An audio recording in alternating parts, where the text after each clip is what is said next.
आदरणीय प्रधानमंत्री जी, उत्तर प्रदेश के आदरणीय मुख्यमंत्री जी, आदरणीय राज्यपाल महोदया, देश के आज विद्यमान सभी पंथ संप्रदायों का प्रतिनिधित्व करने वाले हमारे संत ऋषि आचार्य गण और समाज के सब स्तरों का प्रतिनिधित्व करने वाले निमंत्रित महानुभाव, आज का आनंद शब्दों में वर्णनातीत है और उसके वर्णन करने का प्रयास इसके पहले के वक्तव्यों में अच्छा हो गया है। यह भी बता दिया गया है और हम जानते भी हैं कि आज अयोध्या में रामलला के साथ भारत का स्व लौट के आया है।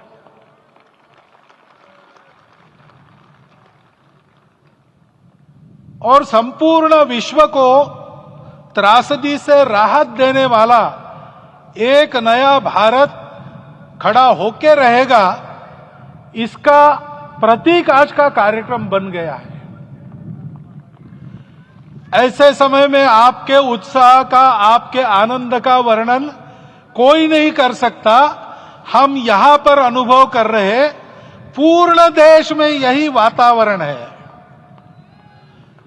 छोटे छोटे मंदिर के सामने दूरदर्शन पर इस कार्यक्रम को सुनने वाले हमारे समाज के करोड़ों बंधु, वहां पहुंच न पाए ऐसे घर घर के हमारे नागरिक सज्जन, माता भगिनी, सब भाव विभोर है, सब में आनंद है, सब में उत्साह है।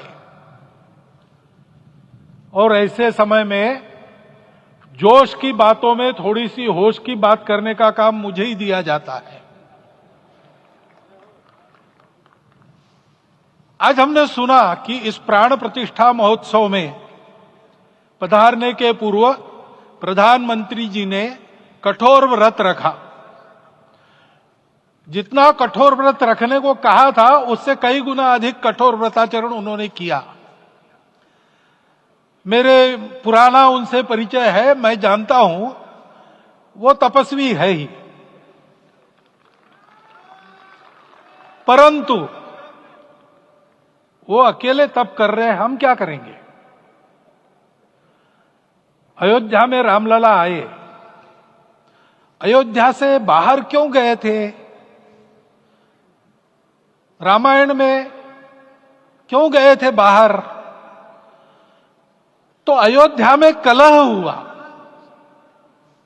अयोध्या उस पुरी का नाम है जिसमें कोई द्वंद्व नहीं, जिसमें कोई कलह नहीं, जिसमें कोई दुविधा नहीं। वो हुआ 14 वर्ष वनवास में गए। वो सब ठीक होने के बाद दुनिया के कलह को मिटा के वापिस आए। आज रामलला वापस फिर से आए हैं 500 साल के बाद। जिनके त्याग, तपस्या, प्रयासों से ये सोने का दिन आज हम देख रहे, सुवर्ण दिवस देख रहे, उनका स्मरण प्राण प्रतिष्ठा के संकल्प में हम लोगों ने कहा, आपने सुना होगा, स्मरण किया। उनकी तपस्या को, उनके त्याग को, उनके परिश्रम को शत बार, सहस्त्र बार, कोटि बार नमन है। रामलला के यहां इस युग में आज के दिन फिर वापस आने का इतिहास जो जो श्रवण करेगा वो राष्ट्र के लिए कर्मप्रवण होगा और उसके राष्ट्र का सब दुख दैन्य हरण होगा। ऐसे इस इतिहास का सामर्थ्य है। परंतु उसमें हमारे लिए कर्तव्य का आदेश भी है। प्रधानमंत्री जी ने तप किया, अब हमको भी तप करना है। राम राज्य आने वाला है, वो कैसा था? दैहिक दैविक भौतिक तापा, राम राज नहीं कहु व्यापा। सब नर करहि परस्पर प्रीति, चलहि स्वधर्म निरत श्रुति नीति। सब निर्दंभ धर्म रत पुनि, नर अरु नारी चतुर सब गुनी। सब गुणज्ञ पंडित सब ज्ञानी, सब कृतज्ञ नहीं कपट सयानी। राम राज्य के सामान्य नागरिकों का जो वर्णन है, हम भी इस गौरवमय भारतवर्ष की संतानें हैं। कोटि कोटि कंठ उसका जयगान करने वाले हमारे हैं। हमको इस प्रकार के व्यवहार को रखने का तप आचरण करना पड़ेगा। हमको भी सारे कलह को विदाई देनी पड़ेगी।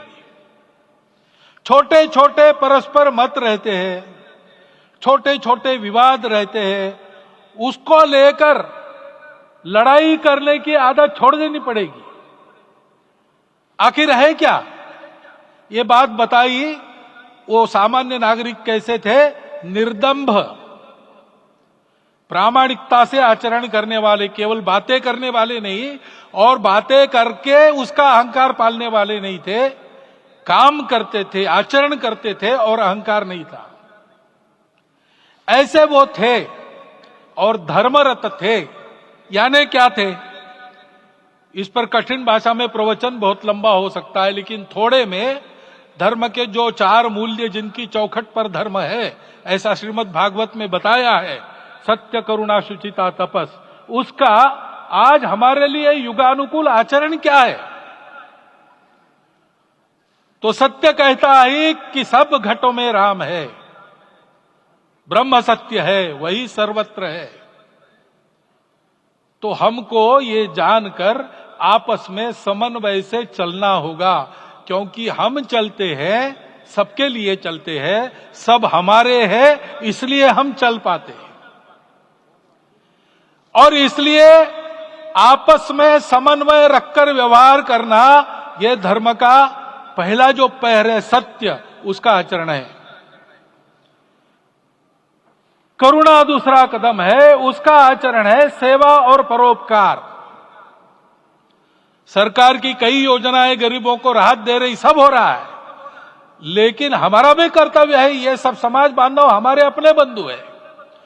तो जहां हमको दुख दिखता है, पीड़ा दिखती है, वहां हम दौड़ जाए, सेवा करें, दोनों हाथों से कमाएं, अपने लिए न्यूनतम आवश्यक रखकर बाकी सारा वापस दे, सेवा और परोपकार के माध्यम से।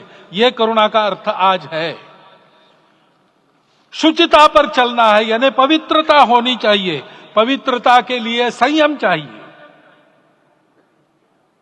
अपने को रोकना है। सब अपनी इच्छाएं, सब अपने मत, सब अपनी बातें ठीक होंगी ही ऐसा नहीं, और होगी तो भी अन्यों के भी मत है, अन्यों की भी इच्छाएं हैं। और इसलिए अपने आप को संयम में रखते हैं तो सारी पृथ्वी सब मानवों को जीवित रखेगी। गांधी जी कहते थे, earth has enough for everyone's need, but it cannot satisfy everyone's greed. तो लोभ नहीं करना, संयम में रहना और अनुशासन का पालन करना, अपने जीवन में अनुशासित रहना, अपने कुटुंब में अनुशासन रहना, अपने समाज में अनुशासन रहना। सामाजिक जीवन में नागरिक अनुशासन का पालन करना। भगिनी निवेदिता कहती थी कि स्वतंत्र देश में नागरिक संवेदना रखना और नागरिक अनुशासन का पालन करना, यही देशभक्ति का रूप है। इससे जीवन में पवित्रता आती है। और तपस का तो मूर्तिमान उदाहरण आपके सामने आज दिया गया। व्यक्तिगत तपस तो हम करेंगे, सामूहिक तपस क्या है? संगच्छध्वम संवदध्वम संवो मनांसी जानता।